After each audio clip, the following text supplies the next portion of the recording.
Good afternoon. We've got a good turnout already, so let's kick off and welcome to our webinar on content marketing, but also how to create a great user experience for content marketing in recruitment. So to introduce myself, I'm David Johnston, more normally known as DJ in the industry. I'm an account director with Format, and I've been in the recruitment industry now for 25 years, starting my life with Hayes, and for the best part of 20 years I've been in recruitment marketing, both in-house and for the last 9 years actually with Format. Good afternoon, everyone. Hi, Warren Davidson here, Head of Digital Marketing at Format. So I'm responsible for our SEO, content marketing, social media, and to a lesser extent, our user experience and conversion optimization service. So some of the stuff that we're going to share with you guys today is kind of learnings from other clients across user experience and content marketing.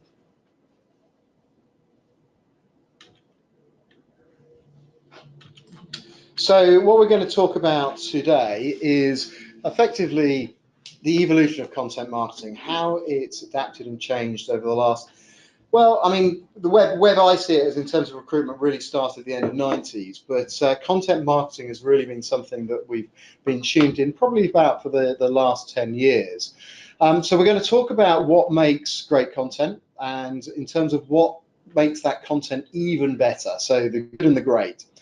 But creating great content is just one part of it. It's about creating content that has a great user experience and ultimately turns content into customers. And when we talk about customers, we mean clients and candidates. Okay, so just before we get into the nuts and bolts of the presentation, I want to talk a little bit about the evolution of content marketing over the kind of last 3 or 4 years and kind of some of the stuff that we can learn and some of the trends that we can spot and make the most of. So a few things I want to touch on really at the beginning of the webinar. Certainly from an evolution point of view, it's no longer a must, but it's no longer maybe a must. Content marketing is something that most of our clients are engaged in some way, shape or form at the moment. One of the questions we often get asked is how much content should I be producing? And the answer to that certainly has increased, I suppose, over the last few years as the market has got more and more competitive. When we first started doing content maybe 4 or 5 years ago, it was maybe 4 or 5 pieces a month. It's now more like 8 to 16 pieces a month that our clients either are producing or producing in partnership with us to really be able to compete in the marketplace. Obviously, a lot of you will be getting, and we've done webinars previously on internal buy-in, internal communications around marketing, so that's still really important. Variety has changed massively over the last 3 or 4 years, so we're all doing an awful lot more video, how-to articles, infographics, just much more highbrow white papers, that kind of stuff. And also the whole marketplace has become hugely more competitive. So most of your competitors will be doing some sort of content marketing and you are trying to compete with that. And that is illustrated quite starkly by this graphic from WordPress posts. So this is page views of WordPress posts since way back in October 2006. So you can see the huge growth in WordPress as a blogging or a content platform over the last 10, 15 years. But over the last kind of 12 months, the number of views a WordPress post is getting is starting to decline as we get into a real state of content saturation. So it's got to a point where everyone's doing content. So how do you go about standing out? How do you improve? How do you measure the results? Also, what we're going to talk about today, and there's certainly part of the theme that runs through today, is the link with SEO. So obviously, part and parcel of what I do from one month to the next with our clients. You can't really do any SEO without some content, and you can't really do content without some SEO. So they work hand in glove. Really importantly, work together. We're also going to talk about how often you update your content, how you update your content, and how you make the most of old content. We're also going to talk about promotion of content today as well. So it's all well and good creating content, and I no doubt that a lot of you on the webinar today are creating your own content, but promoting it is equally as important, and then obviously measuring the results equally as important. Certainly the lines have been blurred over the last few years between PR, influencer marketing, link building, and content marketing. They all are various shades of the same industry. So we are going to talk a little bit about that today as well. And DJ is going to touch on video later as well. So again, loads of different trends going on within content marketing. We're going to try and discuss and share our thoughts and opinions and experiences of those over the webinar this afternoon. So before we get into the nuts and bolts of the presentation, we want to just do a couple of polls to see how you guys are currently engaged in content marketing. So we're going to launch a quick poll now and just ask you a simple question. This is a very simple yes or no. How many of you currently have a budget to promote your content? So we are launching the poll now. If you could all answer yes or no, then that would be great. So we've got the results coming in quickly. Interesting, quite a few people do seem to be promoting their content already, which is really good. Still a few aren't, a few people aren't sure, which is always a good sign. So there, I think that's really interesting. I think that shows, we'll close it now, but in terms of just share that with you, we've got 76% of people are actually promoting their content, which is really encouraging, that people are actually taking the lead on this. 12% don't know and 12% aren't at the moment. So good to see that people are actually using their content and actually going on and doing things. Brilliant, thanks for your input there. So just looking at content marketing for recruitment and how we plan and execute it here at Format. So I guess there's four main strands from a content marketing for recruitment perspective. So again, when I'm working with clients, we tend to try and work on 2/3 kind of brand content and 3/4 brand content, 1/4 SEO content. So you've obviously got that content that's targeted at candidates and clients, and that's very much about giving those candidates and clients that warm, fuzzy feeling when they hit the website that you guys know what you're talking about, positions you well, you're thought leaders, and you're really giving that good first impression. I don't think we work with a single recruitment agency that doesn't have a challenge with internal recruitment. You know, good recruitment consultants are hard to find. They move around the industry a lot. So again, that employer brand piece, that internal recruitment piece, a really important part of your content marketing strategy. And then again, at least 1 to 2 pieces of content a month need to be very much targeted at your SEO target keywords and phrases. Any of you engaged within SEO will have a keyword deck or key phrases that you want to rank for or go after. And so it's important that your content is supporting that.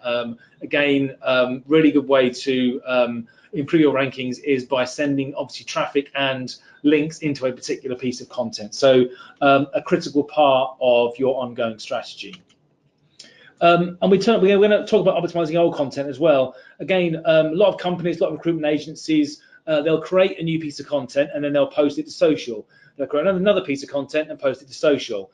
And then what do they do? Create another bit of content and again post it to social. So again, you will have blogs that go back years that are still getting traffic. So from Google's point of view, if you've got a piece of content that is years old or months old that is getting traffic and you are updating it, that's obviously great signal to Google that this bit of content that was already getting traffic has been updated. So that's really good for your SEO. So optimizing your old content is a very simple and straightforward tactic that you can do tomorrow and will improve organic traffic from Google and hopefully your overall rankings as well. So really simple and straightforward thing to do. Again, a lot of agencies obviously use social to promote their content.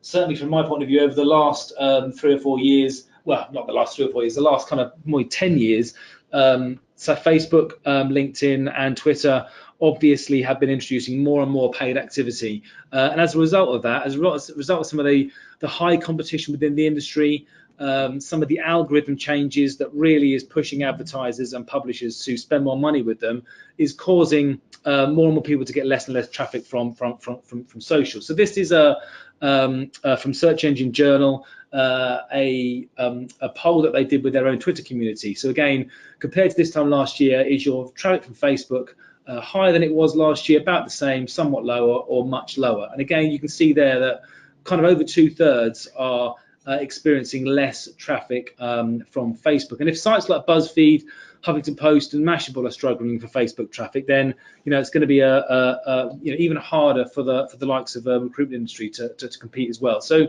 and that we've all heard about fake news and clickbait. And again, because everyone's posting more content, and because they're posting more content on social, that competitive piece has meant that things like clickbait and fake news and all the different advertising platforms are really making it hard to get traffic from social to your website. So again, we thought we'd test this with you guys from a recruitment perspective as well.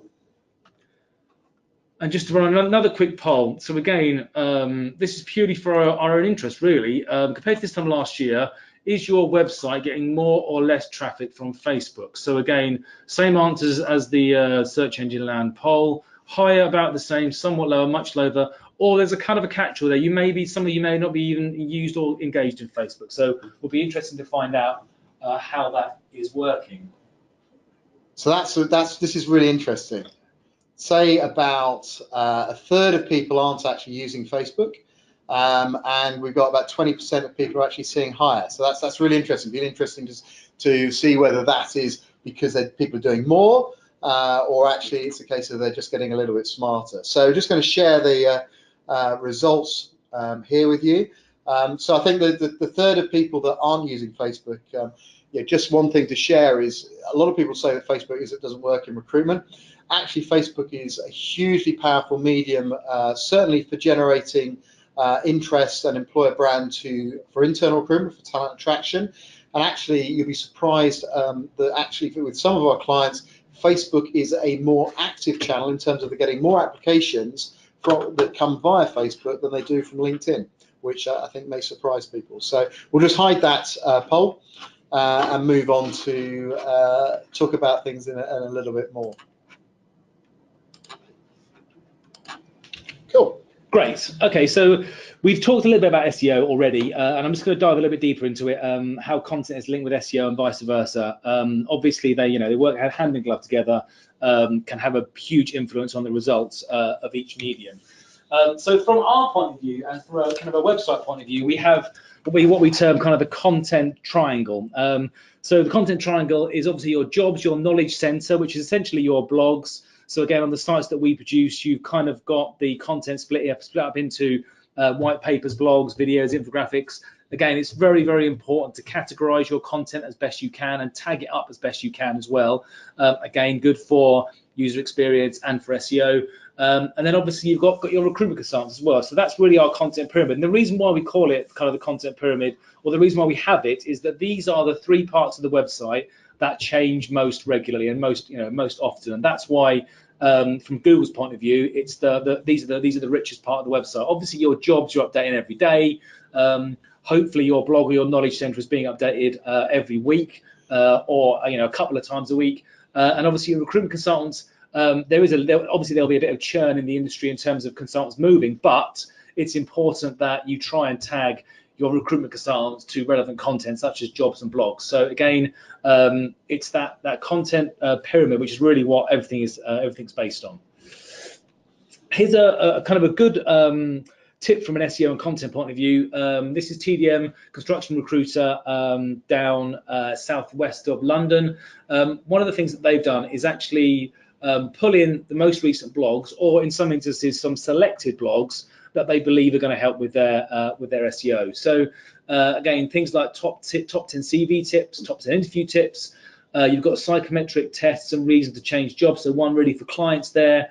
And then what residential property job benefits should I ask for? And then you've got kind of salary survey, market predictions, that kind of stuff. So again, there's some client, some candidate stuff in there, but it means that some of the keywords from their main blogs or their most popular blogs or their most keyword-rich blogs are in their top navigation on every page, increases their keyword density throughout the website, and improves their organic traffic over time. So again, something that you guys can do relatively quickly by pulling in either the most recent blogs, or some selected blogs into that navigation. So good way to optimize your content and tie it in with your SEO.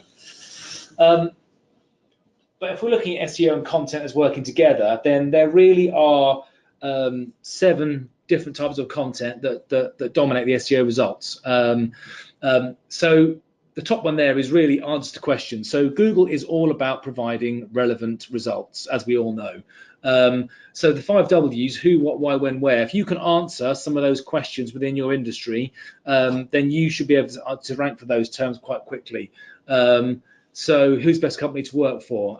Where are all the IT jobs? Why is IR35 important? When do I have to apply for graduate jobs? That kind of stuff.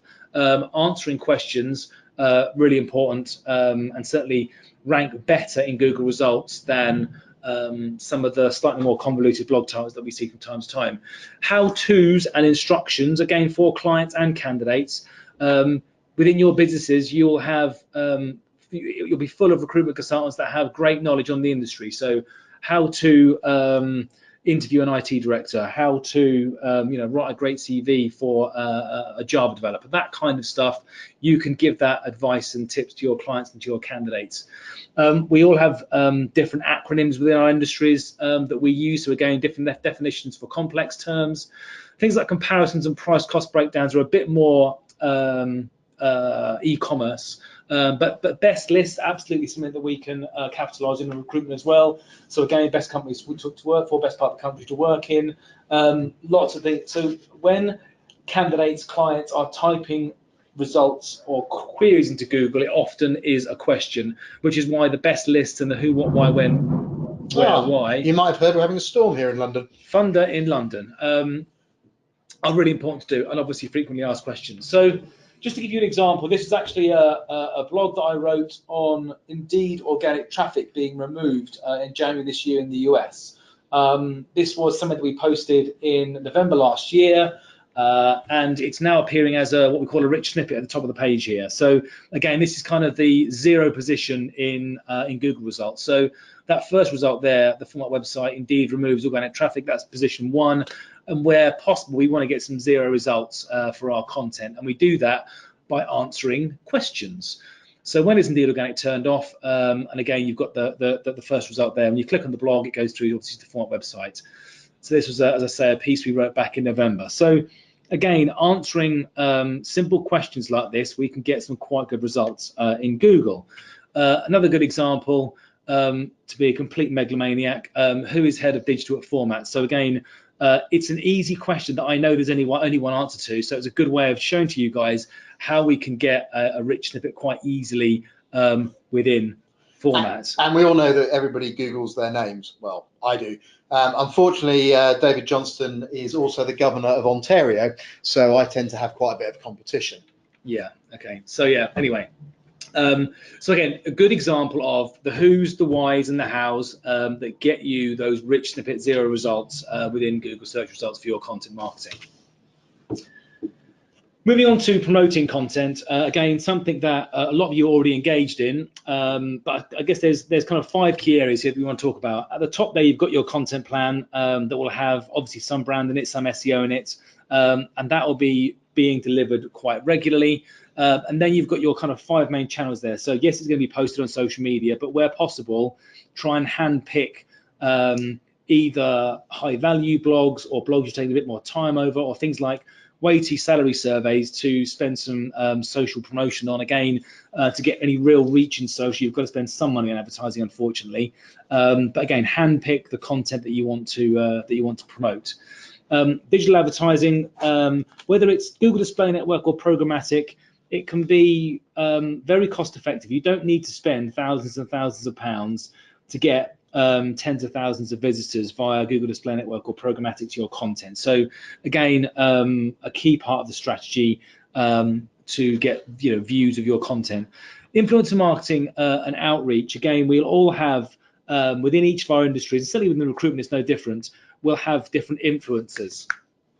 So people like Greg Savage or Stephen O'Donnell from the Noras, or Hung Lee's a classic example. Hung Lee's a good example regular as well. Email shots. So you'll have, every industry has its influencer. So if you can identify those influencers and get them to talk about your content, link back to your content, then that's a that's a great way to get content views and traffic. Although it's very much like outreach, is very time consuming. So outreach is a similar process where you are physically outreaching to journalists, to bloggers, to different websites to try and get them to link back to your content or write about your content.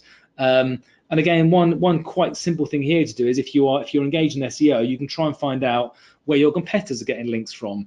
Because if a particular website or blogger or journalist is happy to link to or write about your competition, chances are they will be happy to write about you guys as well. But the thing is with influencer marketing and outreach is that they are very, very time intensive. So it's kind of PR style, hitting the phone, hitting the email, and trying to generate leads and relationships over time. And you'll also see often on LinkedIn is that with regards to influence, you'll see people posting blogs or articles, and then they'll tag lots of people. And often these are the influencers, because what they're trying to do is basically tap them on the shoulder and say, hey, I've written something, I want you to actually respond and comment on it. So it's a little bit of trick. And to be honest, you see some people who take it extremely, you'll see 20 or 30 people tagged in it. But if you tag maybe half a dozen people or specific people you want to engage with, it's a really good way of actually getting influencers to comment. But it is labor intensive, because you have to do that on each individual post. And think about it. Yeah, absolutely. And you've obviously also got, most of you will have an army of recruitment consultants that will be happy to share and post your content as well. So again, tap into their own internal digital footprints, get them on board, get them to share content, get them to push it out to their networks, because they'll be connected to all your clients and candidates. So if we can get them involved, it makes the whole content promotion job 10 times easier. Cool. So Warren's been talking about, in terms of some of the practicalities of what you need to do with content, how you do it, and everything else. But essentially, content is around individuals. Recruitment is a people industry, and at the end of the day, we need to tap into what people are interested in terms of their emotions. So Warren, mentioned in terms of the who, when, why, what, how, etc. And help and advice is a key part of that. So who are the top 10 pharmaceutical companies in the world 2019? And the reason they got that 2019 is because each year this company put out a new piece of content around the top 10 pharmaceutical companies. And in January, that blog will get probably about 80% of the blog traffic. And most of that actually comes from Google. The company in question that do this, about 70% of their website traffic from Google comes to their content. On the far side of it, we've got a client piece, which is about should you make a counteroffer. We all talk about in recruitment the fact that when we make a person gets offered a job, they get the counteroffer, and we go through the cycle of saying, well, when somebody gets a counteroffer, they normally leave within 6 months. It's getting that content out there so clients can actually pick up on it. And then we've got two pieces in the middle there. One is about in terms of top 10 tips. So again, these lists, this information about advice, and then the final piece there is about people. Everybody wants to know what it's like to work and be an employee of an organization. We call it in terms of what is my window, where is my desk, or where is my desk, what is my window. And this is really about giving insight into what it's like to be part of that employer, about being that part, living that brand. And we've got an example here from Travis Perkins of a guy who came from telephone sales to operations director.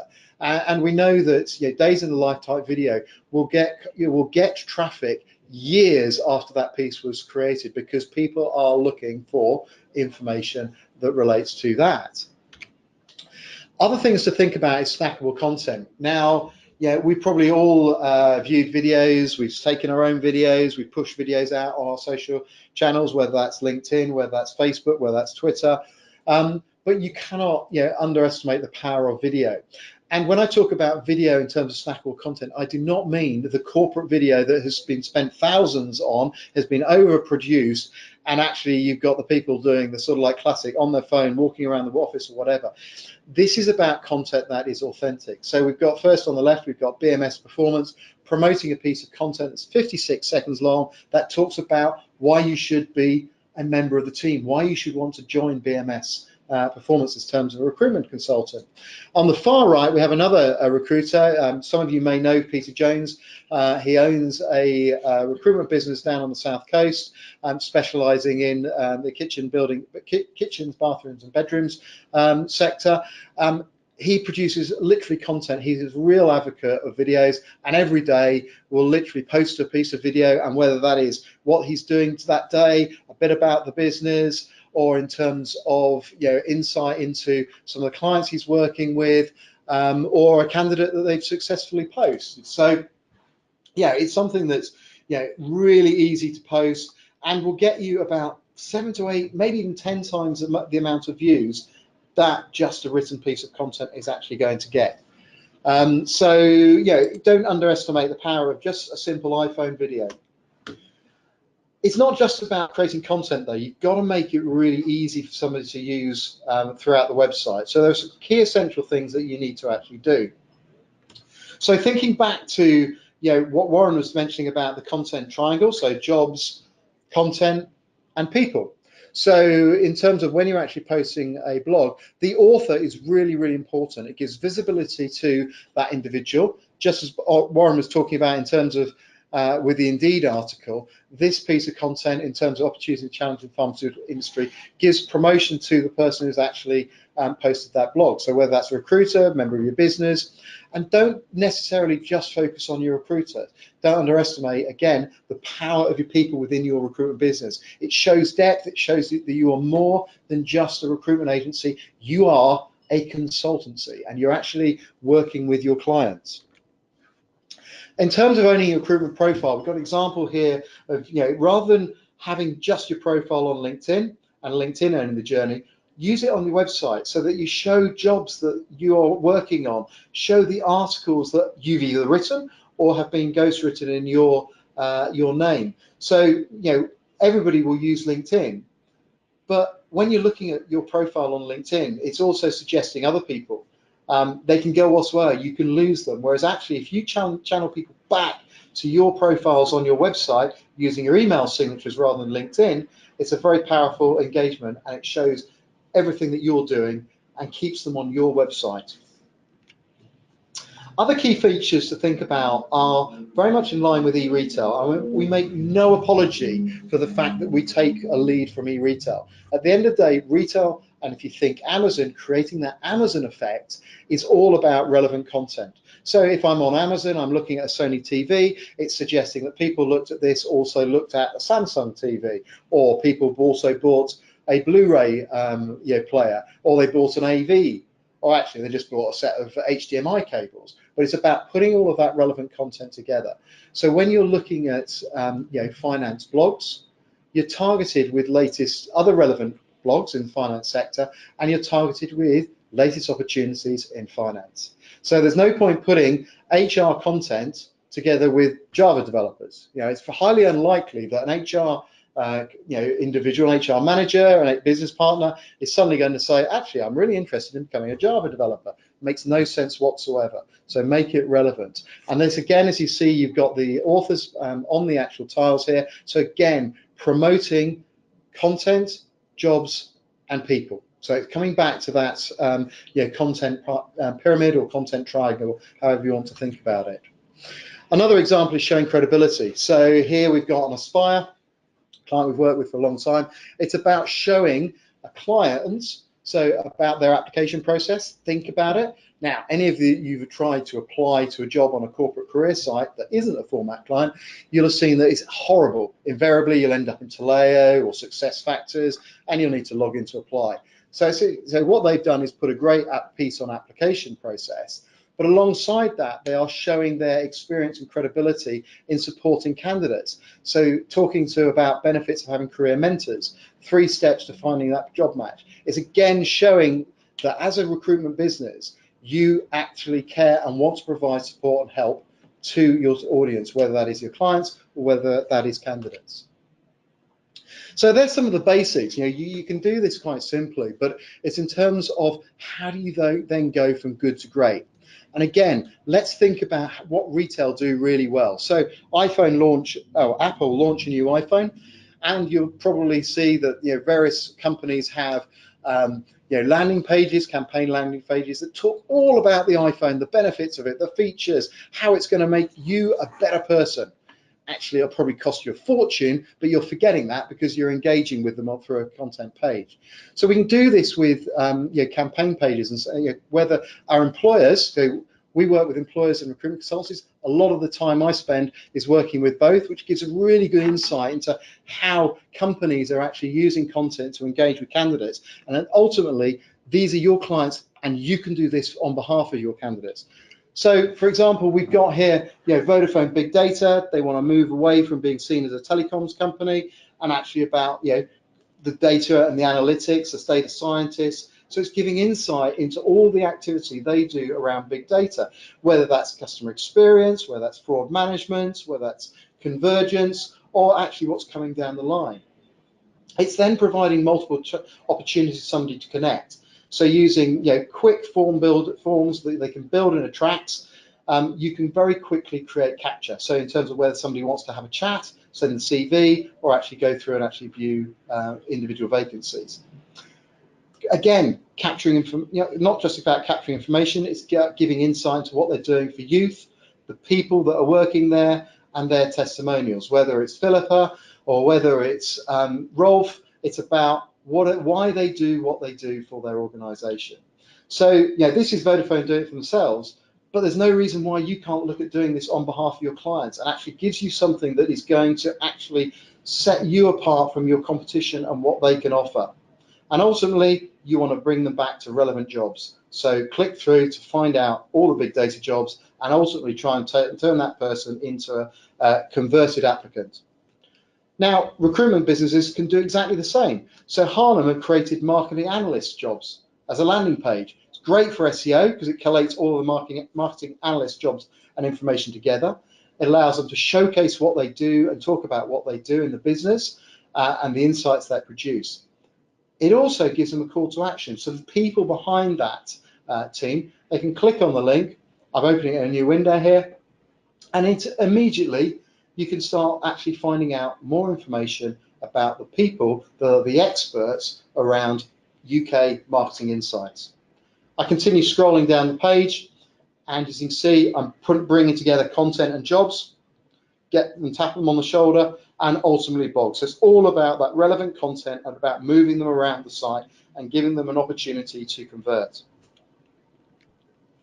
But it's not just about candidates. This is an opportunity to create content that is going to generate client inquiries and actually capture data. So, in terms of when you're setting up your blogs, example here from Stanton House, one of our Attracts smart recruitment website platform clients, you've got categories, so white papers, blogs, news, and video. And what Stanton House do is invest an awful lot of time in actually producing very high quality white papers. So these white papers include a lot of insight and a lot of interviews with very strategic people in the industry, the thought leaders, the people out there that are talking about data science, they're talking about change and transformation. So these are, very, very expensive pieces of content. So as you're scrolling through, you come down to the bottom and there's an opportunity to download a copy. So you may not have actually, clicked on a blog, but there's an opportunity to download a copy. Takes you through to a landing page where effectively they've been able to use Form Builder to create a simple gate. So effectively, when I talk about a gate, this is an opportunity to capture a bit of information before they download a document. So it's a bit of a quid pro quo. They give you your name, their email address, and who they work for. Opportunity then for you to start building a relationship and actually start marketing and start the conversation. They may not have actually clicked on that banner, but they may click on what I'd call a teaser blog that's been socially shared. They come back to it, they're reading through the blog, and at the bottom of that blog, again, there is a call to action to download the copy of the white paper that this blog refers to. So again, this is a really great opportunity to use content to generate client inquiries. And I touched on it there in terms of a blog that was shared on social.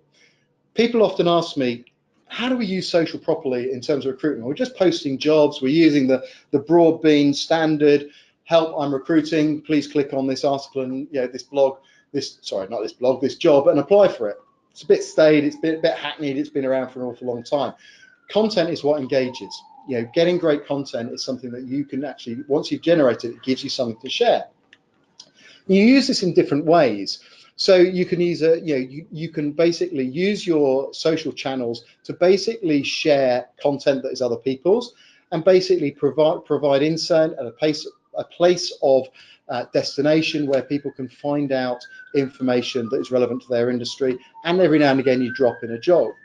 Or you can mix it up a bit in terms of adding in some additional content which is yours and is designed to actually bring you back to the website. So here we've got our 5 top tips for a data scientist, which somebody can then click on, and it comes through to the actual website. You can go through, read the article. Again, it's in-depth article. It's got links in the content which link to other areas in the website, which we call internal link building. It's got other relevant blogs, and you've also, as you keep coming down the page, you'll have the opportunity to potentially apply for a relevant job as well.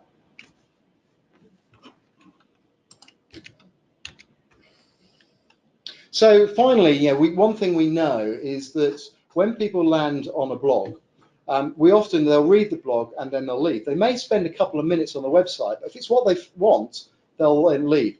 But before they leave, you'll have seen it in e-commerce, retail, travel, you'll go to leave the website and you'll get a pop-up. So whether that is a pop-up that is designed to capture somebody's information and say, look, low on time, send us your CV, or whether it's a case of subscribe to a newsletter, or whether it's gives a bit of information to personalize the experience down the line. Any of these pop-ups can be used in different areas of the website to capture information. So it's not just about the content on the website, it's actually using that content as they leave. Great. So just want to finish up now with just talking about measuring success and what you can do to measure the success of how your content marketing is going. So there's so many ways you can measure it. This is just kind of a snapshot. So we talked about kind of most popular blogs. Certainly you must review your most popular content regularly, if only just to make sure that you are re-optimizing it and rewriting it every few months, because again, if it's providing the most traffic, it's a great opportunity to drive your SEO as well. Looking at total page views, time on site, again, 2 very key factors from a content marketing point of view. I suppose the key thing here is to separate it from the overall site stats that you have in GA. Don't look at your bounce rate as a whole, just take the blog section or knowledge center section by itself and measure the bounce rate within there. So again, we're targeting really 2-3 minutes time on site from a content point of view, maybe a bit longer if you're looking at things like white papers, although some of those you're trying to get people to download them anyway. Bounce rate, obviously, kind of really important from a content marketing point of view, because you want people to be staying on the site and then being cross-pollinated around the rest of the website as well. You've got the hard KPIs like how many client leads you're generating off the back of content, how many CVs you're generating off the back of content. Obviously, we are hoping that the content marketing will improve your rankings. So again, monitoring your progress against a given keyword deck and key phrases is really important. And as DJ just talked about, you can create dedicated landing pages for clients, for projects, for parts of the country. Again, dedicated campaigns to help measure that return on investment. Just to give you an example of this, again, another employer example, Empower, who we've been working with for 6-7 years now. And again, their content marketing very much driven through the website, the blog, and through social media as well. Their, I guess, their content strategy is very similar to what I talked about right at the beginning, insofar that it's all about obviously building that employer brand piece, which is key for all of us anyway, outside of the clients and client candidates piece. So Empower not had great PR in the last kind of couple of years, so they're very much about generating positive stories around charity work benefits, the benefits of working there, that kind of stuff. They have a graduate pool every year, so that's a key focus from a recruitment marketing point of view. But again, for all of us, this is true for recruitment agents, your employer. From an SEO point of view, you are looking at their main job families, so professional and business support down to graduates, creating content that supports those areas at the right time of the year, and obviously priority locations as well. Again, you'll all have hot locations that you want to be generating clients in, whether it be particular projects or particular clients of your own. So again, it's really important that you get some of this stuff built into your content strategy. And then from their point of view, we're measuring content very much separately from the rest of the website. So again, 53,000 page views there, 7.5% of all site traffic, just over 2 minutes average time on a blog. Some get 4 minutes, some get 2. It varies from one month to the next and depends on what you're targeting as well. But importantly, because we're doing obviously content promotion here, both on social and within display networks, some of the first pages that potential candidates see are blogs within the website. So again, 30,000 views to our blogs. And that's led to 1,400 conversions, a conversion rate from content of 5%. So that's people that come to a piece of content and then go on to register or apply for a job. So again, some websites don't even get a 5% conversion rate, let alone getting a 5% conversion rate from content. So it's a good example of how content marketing has really made a difference, particularly on those hard to find, more passive candidates. Obviously, if you're looking at active candidates, you'll find them on Indeed or job boards or through Google PPC, but those more passive candidates is really where content marketing can help. So again, if you guys are being challenged to drive up the quality of your candidates, then content marketing certainly will form a big part of that answer. And you might wonder why we've used an employer example here, and I think this is something that a large number of employers are beginning to engage and think about how content can work, but they do not have the platform to be able to actually generate this content or manage it themselves. Their websites are often managed by the communications team, their brand team, their web team. So this is an opportunity for you as recruiters, as recruitment businesses, to offer something that goes beyond just finding somebody to fill a job. It actually gives you a service that you can go out and actually bring yourself closer, align your business with your clients to actually generate and actually go out there and actually operate on their behalf. So communicating the brand, talking about their business, and actually bringing people in. It's a bit like what I used to call the old client retained advertising, where you'd go out and you'd put an advert in the trade press, you'd do an open evening and things like that. It gives you an online version of really differentiating yourselves and ultimately working more exclusively with your clients. Great. So just to finish up on some takeaways, obviously a couple of quick things here, but from a recruitment marketing point of view, content marketing very much is about building credibility, building the quality of the candidates coming into the website. Obviously, it's going to help to improve SEO and engage those passive candidates. And equally, for many recruitment agencies, it's all about generating leads as well. So what can you guys do tomorrow? So really, it's about reviewing how many conversions you're getting from content. You should be able to do that within Google Analytics. So see where people go after content and if they convert. Try some digital advertising if you're not already doing it, and by that I mean either social media, display, or programmatic directly into your content. Create content for SEO. So again, if you're trying to drive up your rankings or improve traffic from Google Organic, this is a great way to do that.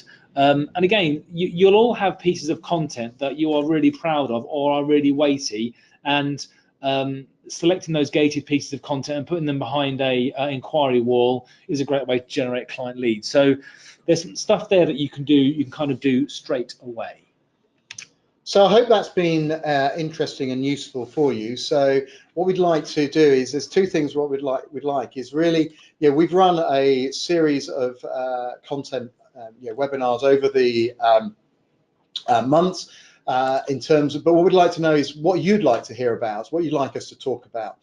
So if you can put through some questions and actually any suggestions, that'd be great. We'll also take some questions on the session. So we have a few coming through. Actually, we have one already. In terms of what about the quality of films? So interesting one. And actually, it's something that I often get asked in terms of the quality. Well, if you actually think about the average phone these days, your average phone, whether it's iPhone or Android, has been taking film in HD quality for many years. And actually, a lot of the latest phones will actually take 4K. So the quality of the films that are taken is actually as good as you would get with broadcast. And ironically, taking a film with an iPhone, because they're built to capture sounds very clearly from a phone, actually the quality is better than using some of the digital cameras, because what you need with a digital camera is a roving mic, you need a wired mic or something like that. So I think it's a case of produce some films, put them on Facebook. The one thing I would say, make sure you film in somewhere quiet, so there's not so lots of black background noise, and you also film somewhere that is effectively very bright. Yeah, and just to add to that, one of our clients at Atkins did some research actually on Generation Z, sorry. And again, some of the younger generation joining the workforce now actually are more engaged by that rough and ready social media type video than necessarily the corporate polished stuff. So certainly from a marketing point of view, we're all quite obsessed with obviously producing beautifully crafted content and campaigns, but in some ways that kind of rough and ready video really works well with some of the more younger target audiences on social media. And I think look at what you're engaged with. Look at the sort of content and videos you're engaged in, and what you think of people's videos. I think we've got another great piece of content a question coming through. Our website is currently very old and will not convert people. Okay. Hopefully you're talking to format about an attract site. But the good question here says, what should we do now to be ready content-wise for when the new website goes live? That's a brilliant question. And content is often, people get focused on, actually, great, we need a new website. We focus on finding the best supplier, we talk to people, we get all excited about the design process once we start the website build, and then suddenly we get within a few weeks of the website going live, we go, oh, we need content. Content, you should start thinking about content as soon as you start thinking about a new website.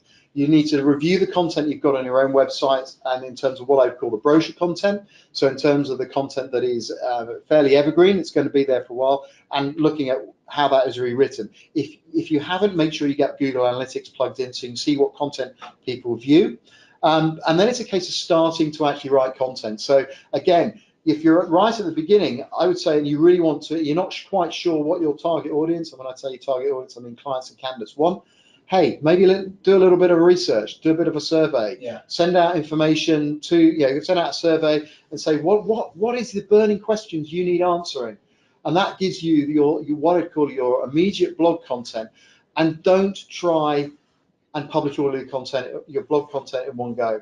It's a case of, you'll never have all of your content ready from day one. But it's what somebody once said to me, how do you eat an elephant? One bite at a time. So it's about producing your content, and if you get a lot of content up front, then you've got a great way of actually drip feeding that in over the first 3 months of go live. Yeah, so I would say get a content plan, get internal buy-in from directors and recruitment consultants, and then start writing stuff and start testing it with clients and candidates. So there's 3 things there: plan, buy-in, and start testing the stuff you're writing. And once you get into the rhythm of producing content, then that should prepare you for when your new website goes live. We've just had another question, a bit more on a practical basis. Let me just read this. Oh, who writes your content? Sorry, I misread that. That's another great question. It's something, Warren, we're probably asked all the time, isn't it? Yeah. Again, it really depends from one client to the next. But again, because we're getting to a point now where the market is so competitive, a lot of our clients write their own content and supplement it with some content from us or some content from freelancers. So again, it's a real mixture of working with the client to try and produce maybe the higher level stuff that they can't produce, or trying to get through the volume. Brilliant. Okay, I think that not got any more questions. We're coming up on 50 minutes. I hope that's been really useful. We will send round we'll upload the video and allow you to obviously to download it so you can review it at your leisure. any questions, any thoughts, ideas, and certainly we'll be asking you to have your say in what you'd like to see us talk about. Have a great afternoon and hope to speak to you again soon.